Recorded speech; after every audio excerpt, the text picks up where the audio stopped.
lortutako pertsonaia hau mugitzeko erabiliko ditugu hemen dauzkagun parametro guztiak. Ez badituzu ikusten, inspektor pestainarekin irekitzen dira.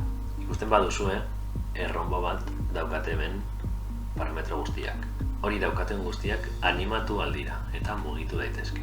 Jarriko gara bideoaren hasieran eta esango diogu hau mugitzen gure pertsonaia, adibidez hor nahi dugula eta bestearekin konparatuz tamaina berdinean jarriko dugu.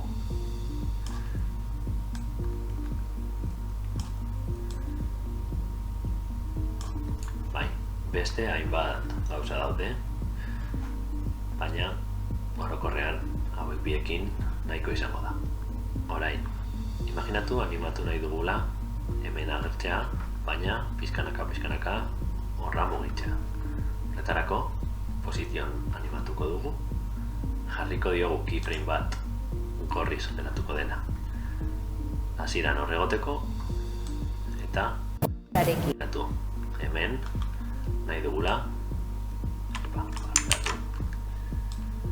mugitzea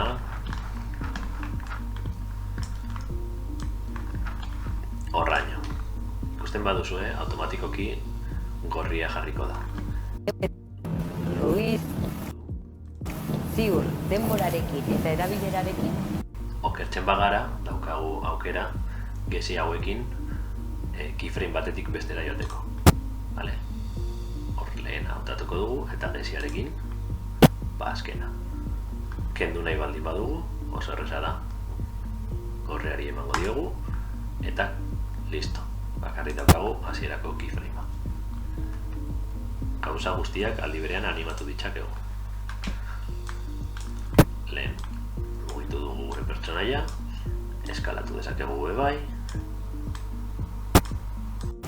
ziur, denborarekin eta erabilerarekin hau, adibidez, pertsonaia honekin agian ez dauka zentsu askorik, baina zuen bideoetan panel informatibo bat, edo logo bat, edo irudi bat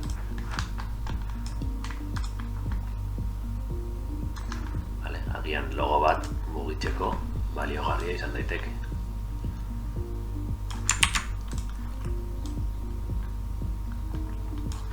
Eta adibidez, pertsonaiaren atzetik pasako dugu. Hasieran hemen daukagu logoa eta mugitu nahi dugu